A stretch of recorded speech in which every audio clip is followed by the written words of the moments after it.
신명기 11장입니다. 1절로 7절. 앞선 모든 역사적 회고가 간략히 요약됩니다.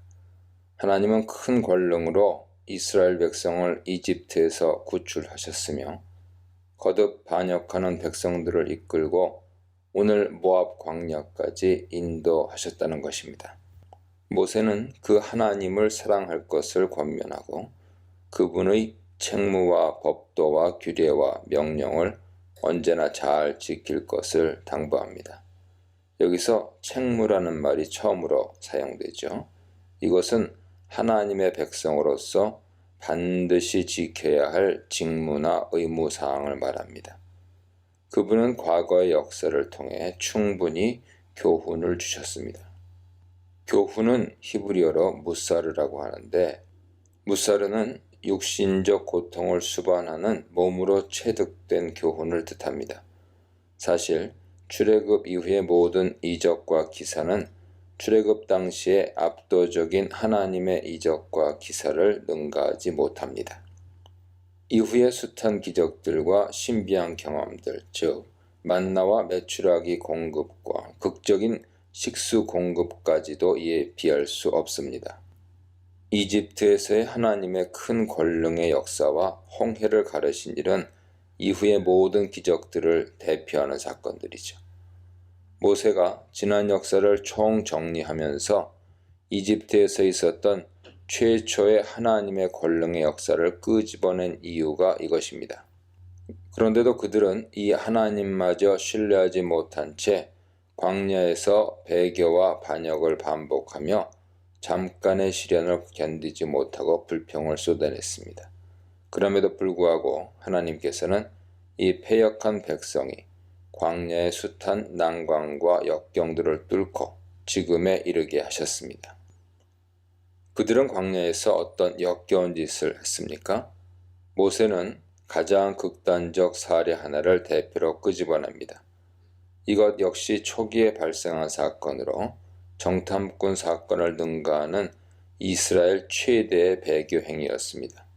당시 고라가 주동했던 반역 사건은 두 방향으로 진행되었죠. 한 무리는 아론과 그의 가문의 제사장 고난의 불만을 품고 그의 제의적 권력을 찬탄하려 한 레위인 고라와 그의 추종자들이었으며, 다른 한 무리는 모세 지도권에 반항하여 그의 정치적 권력을 뒤엎으려는 다단과 아비람과 그 추종자들이었습니다. 온이라는 인물도 한번 등장하지만 이후 전혀 언급이 안 되죠. 다단과 아비람은 장남인 르우벤 지파에 속한 자들로서 그들은 장남 지파인 자신들이 대접받지 못한 것에 불만을 품고 쿠데타를 일으켰다고 볼 수 있습니다.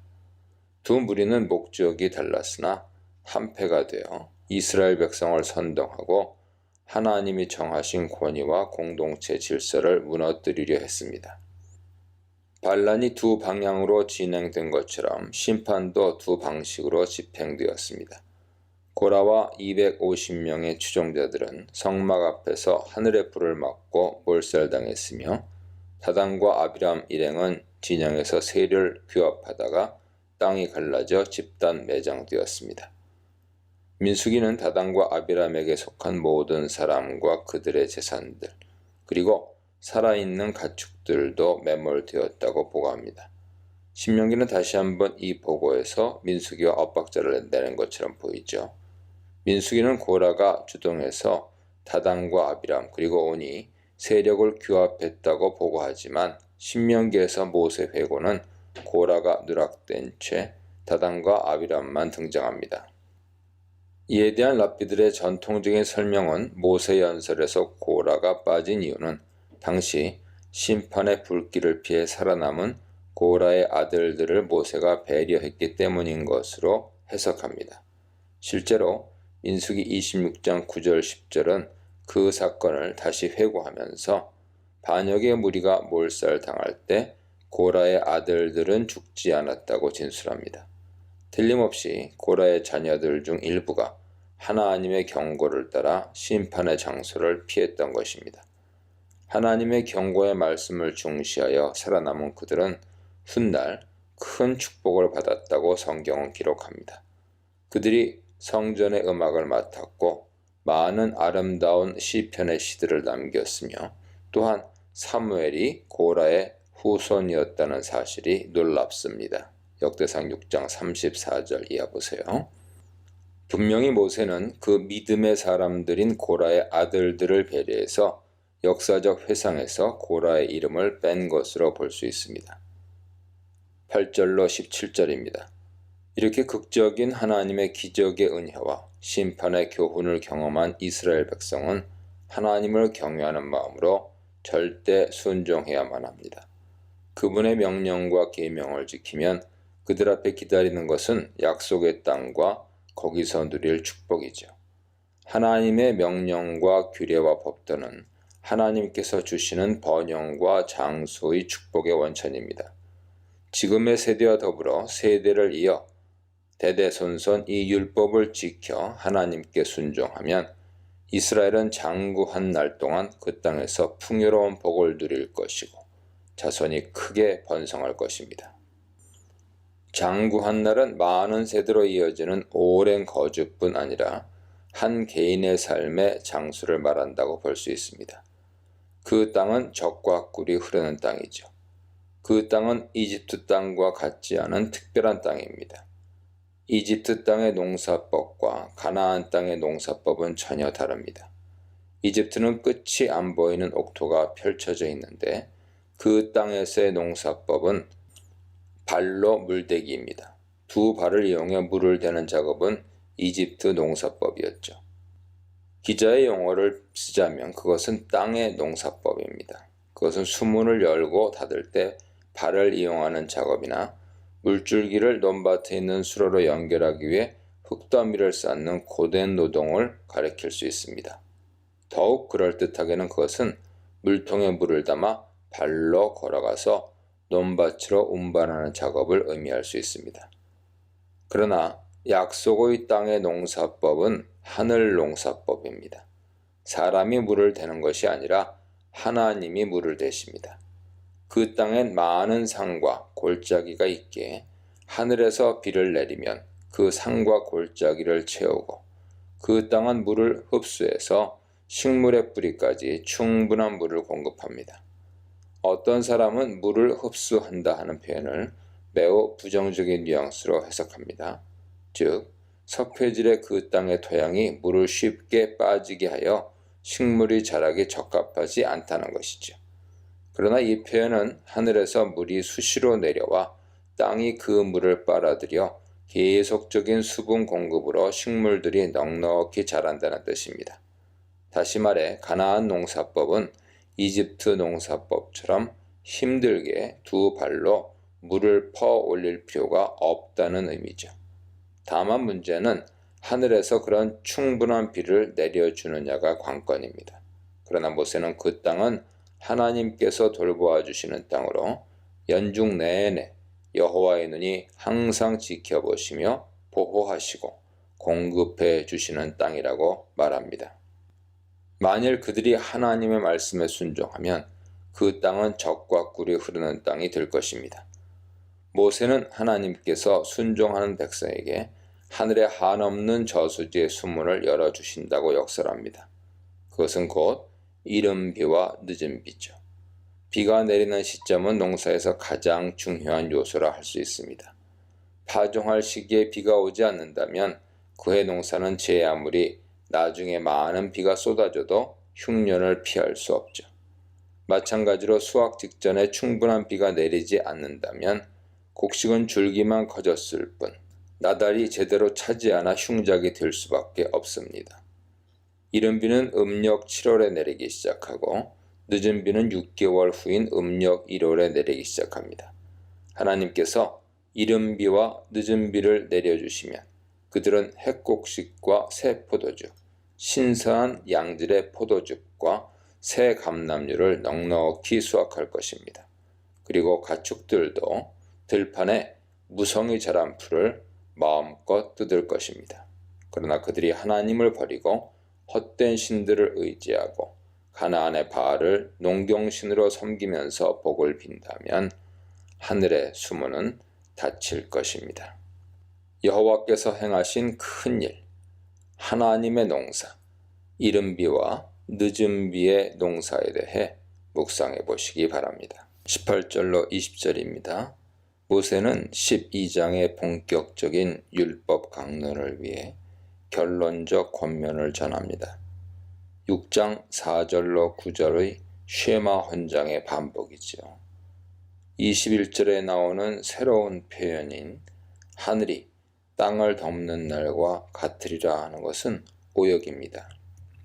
이것은 땅 위에 하늘이 있는 날 동안에 혹은 땅 위에 하늘이 있는 한이 가장 적절합니다. 이것은 그들이 만일 쉐마의 훈시대로 순종의 삶을 산다면 적과 꿀이 흐르는 풍요의 땅에서 세대 무궁토록 잘 지낼 것이라는 약속입니다. 쉐마 헌장이 강조하고 있고 또한 신명기 전체에서 모세를 통해 설교되는 신명기의 핵심 단어이자 주제는 하나님에 대한 경외와 순종입니다.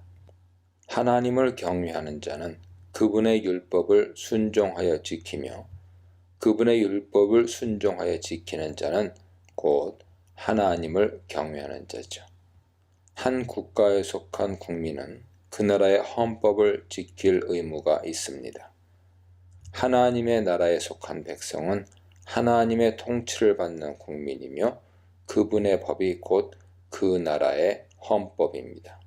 가나안 땅에 들어가면 그들은 하나님 나라의 헌법에 따라 살아야 합니다.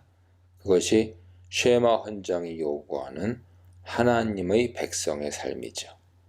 하나님 나라의 헌법은 다른 신들의 나라의 헌법들과는 근본적으로 다릅니다. 이스라엘 백성은 가나안과 이집트의 헌법과 문화적 관행, 즉 그들의 규례와 풍속을 따라서는 안 됩니다. 그들의 문화와 전통은 사악하고 가증하며 사람을 더럽히는 것들입니다.